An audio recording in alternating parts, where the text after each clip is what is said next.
All right, so we're back and ready to dive into another book. And this time it's Ali Hazelwood. So she's been all over the place lately, Yeah. YA, paranormal. But this one's a sports romance deep end. Or wet, if you're looking at the UK edition. Right, wet. So you know we're in for it already. I know. Okay, so this one takes us to the world of collegiate diving. Yeah.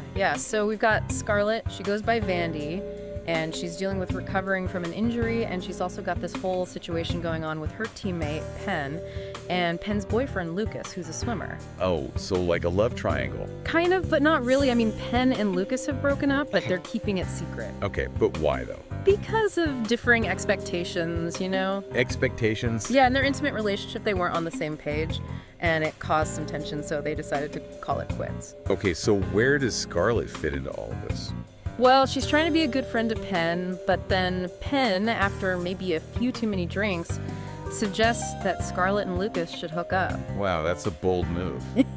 Right, like, are you trying to set your friend up with your ex? It's a little messy. Yeah, it definitely adds some drama to the whole situation. Yeah. So what's the overall vibe? Is it a sweet romance or more on the steamy side? Oh, it's definitely steamy. I mean, people are saying this is Hazelwood's spiciest book yet. Really?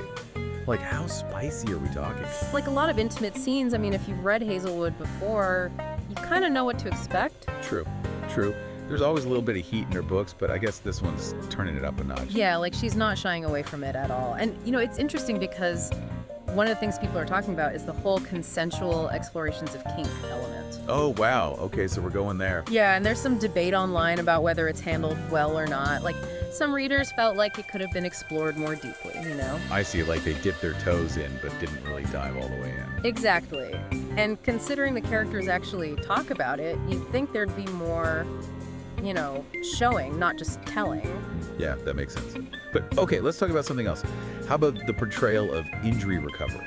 Oh, that's actually one of the really strong points of the book, especially for athletes.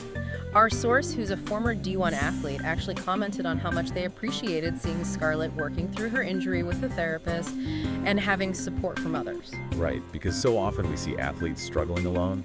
Like it's all about pushing through the pain and just getting back in the game. And that's not realistic or healthy, you know? This book shows a more nuanced and I think ultimately hopeful approach to recovery. Yeah, it's like recognizing that athletes are human beings too, with emotions and vulnerability. Exactly. So what about the audiobook? Is it worth a listen? It sounds like it. I mean, the dual narration really adds to the experience, especially in the conversations. Oh, interesting. So they use different voices for the characters even within the same scene. Yeah, so you really get a sense of who's speaking and their personality. That's cool. I like that. And the male narrator, he has to do multiple voices, right? Including an accent. Yeah, Lucas is Swedish, so he's got a bit of an accent. Hopefully the narrator nailed it and didn't just, like, butcher it. Well, we'll have to listen and find out. Now, for those of us who are familiar with Hazelwood's work, are there any of those, like, classic Ali-isms in the book? Oh, definitely. You've got the big male lead, Of course. a female lead in STEM. You know, the usual suspects. It's not strictly enemies to lovers or, like, the only one-bed trope. Yeah. But it's got that familiar Hazelwood feel, you know? I know exactly what you mean. Okay, so what about the reviewers' overall thoughts? Well, they found it enjoyable overall, although apparently the middle section dragged a bit. Okay, so like a bit of a lull in the action. Yeah, but the thing is, the reviewer actually chose to keep reading Deep End over other commitments, which says something about its appeal. Right, like it kept them hooked even when there were other things vying for their attention. Exactly. So, to sum it up, Deep End is a sports romance with a focus on injury recovery, a good amount of spice, and those classic Hazelwood elements that we all know and love. Right, and I think it raises an interesting question for readers.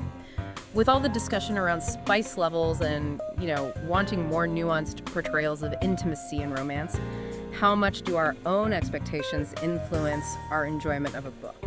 That's a great point to ponder. Like, are we going in with preconceived notions that either make us love it or hate it before we even give it a fair chance? Exactly. It's something to think about, you know? Well, thanks for diving into Deep End with us today. We'll be back next time with another deep dive into a new book. Until then, happy reading.